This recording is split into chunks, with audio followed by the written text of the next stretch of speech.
Hello students, let us see some problems on velocity and acceleration of reciprocating parts like piston and connecting rod in a steam engine.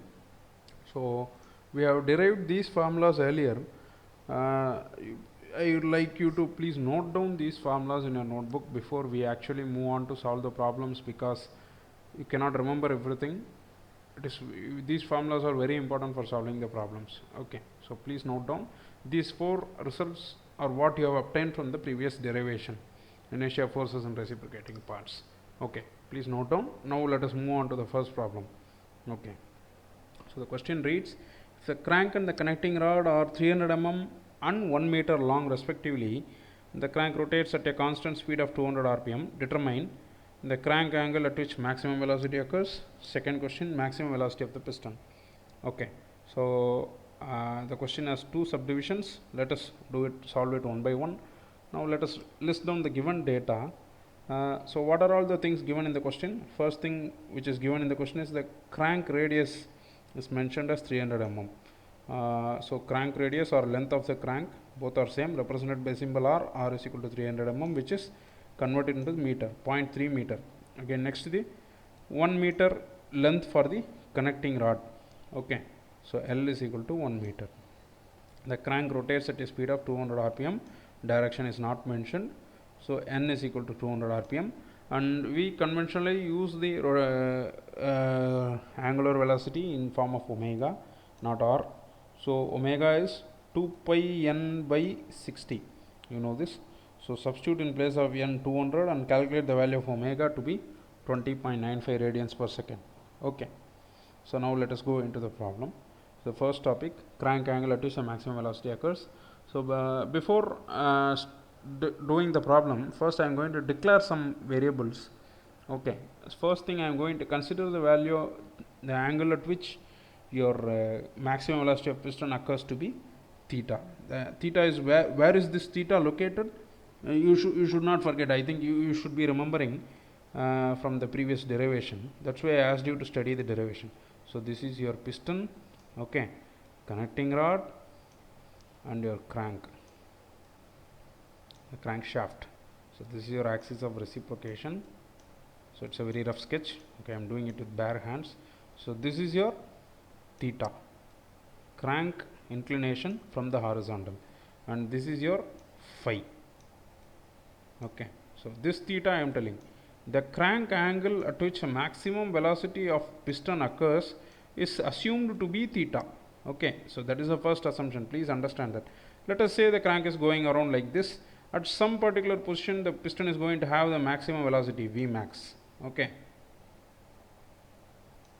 So that particular position of theta is considered to be theta. Crank angle is considered to be theta. So that is the first assumption. Next is, I know the values of length of the connecting rod and radius of the crank are given to you. Therefore, what you can do, you can calculate the value of obliquity ratio. So what is obliquity ratio? N. So N is L by R. This formula is already known to you. N is equal to L by R. So substitute the value of L and R and calculate this value. N is equal to 3.33. Keep it in your mind. Okay. So next, what is the formula for velocity of the piston? So this is the standard result that we have obtained from the derivation. The first slide we have also seen this formula to be omega r sin theta plus sin 2 theta divided by 2n. Okay, so remember this formula. Now what I am going to do is I want to find out the value of theta at which this velocity could be maximum. So what I am going to do, how do you mathematically do this? The standard method is there. How do you do it?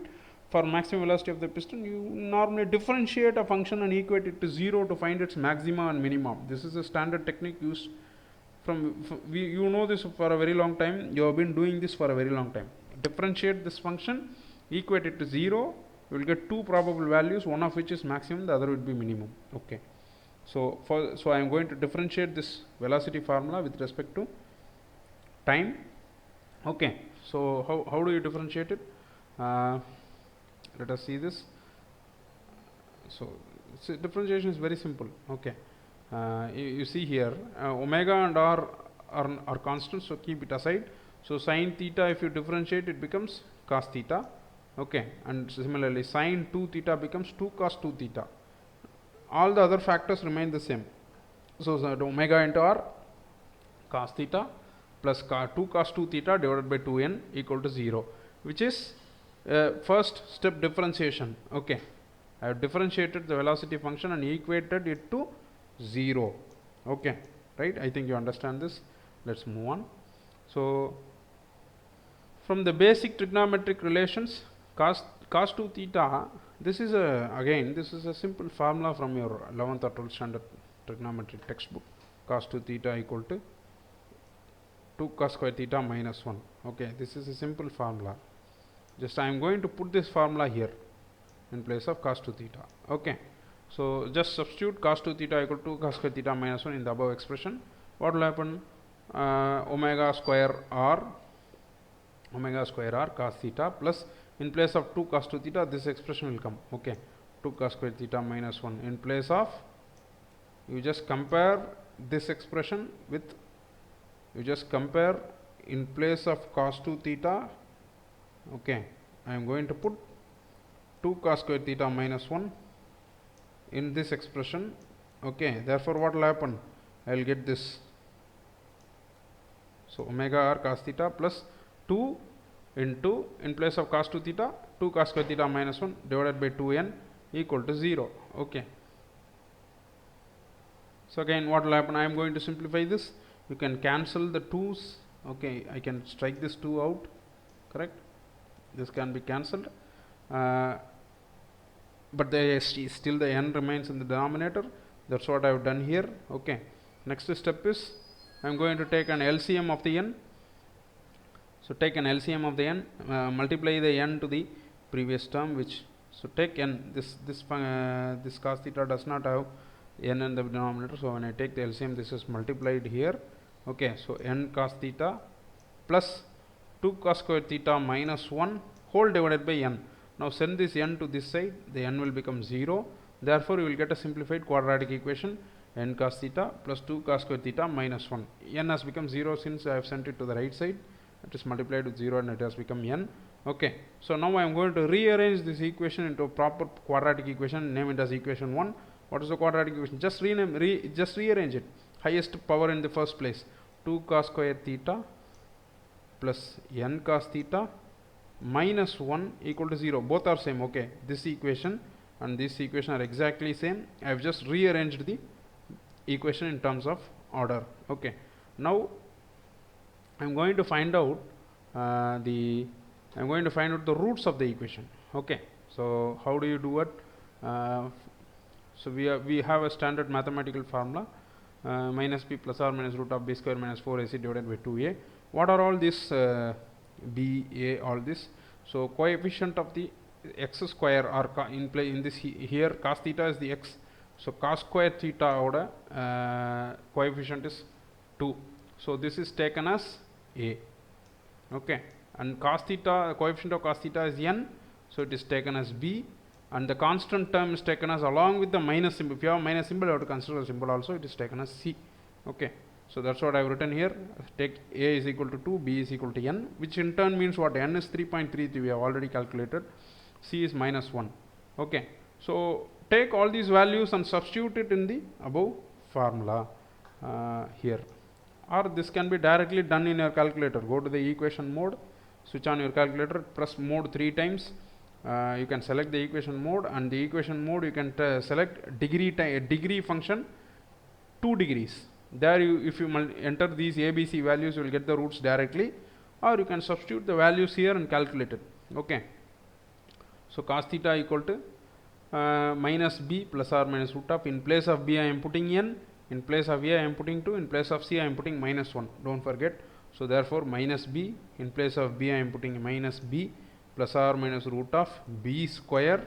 So because b is n. Okay, b square minus 4, a is 2, c is minus 1 divided by 2 a. Okay, so this should be 2 into 2, not a. Okay, because I have already substituted a as 2 here. It's a small mistake here. 2 into 2. Okay, so 2. So instead of this you can write 2 into 2. 2a. In place of a, put 2. Okay, so anyway, it will be corrected in the next step. Put n equal to 3.33. This you already know. Put n equal to 3.33 in the above expression. What will happen to the expression? So minus b. So b is n is 3.33. Minus 3.33 plus or minus root of 3.33 square minus 4ac divided by 2a. So on solving, I will get cos theta equal to 0.26. If you use your calculator and find out this value, so find out this value, you will get 0.26. Now I am going to calculate the cos inverse of 0.26. I will get 75 degree. What does it tell you? Therefore, the crank angle at which maximum velocity occurs is theta equal to 75 degree. So at 75 degree, you will get the maximum value of V piston. Okay. So I have calculated, I have solved one part of the problem. Now we are moving into the second part of the problem. Maximum velocity of the piston. What is the value of this maximum velocity? It's very simple. Substitute this theta value 75 degree into the velocity formula. You will get that value. Very simple. So I know the formula theta. Since we already know that the crank angle at which a maximum velocity occurs is 75 degree, substitute this value into the standard existing formula, omega or sin theta plus sin 2 theta divided by n. So omega is 20.95, r is 0.3, sin 75 plus sin 2 into 75 divided by 2 into 3.33. Use your calculator and solve this. You will get the maximum velocity is 6.54 meter per second.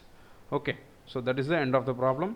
So what are the results I have calculated? Crank angle at which maximum velocity occurs theta is 75 degree, and maximum velocity of the piston VPO equal to 6.54 meter per second. So that is the end of the problem. This problem is taken from RS Gurmi textbook, example problem 15.3. Okay, so please wherever it is not, you just don't look at this video and do the problem. Just pause everywhere and try to do it yourself and check with the video whether your answer is correct. That is very easy. Okay.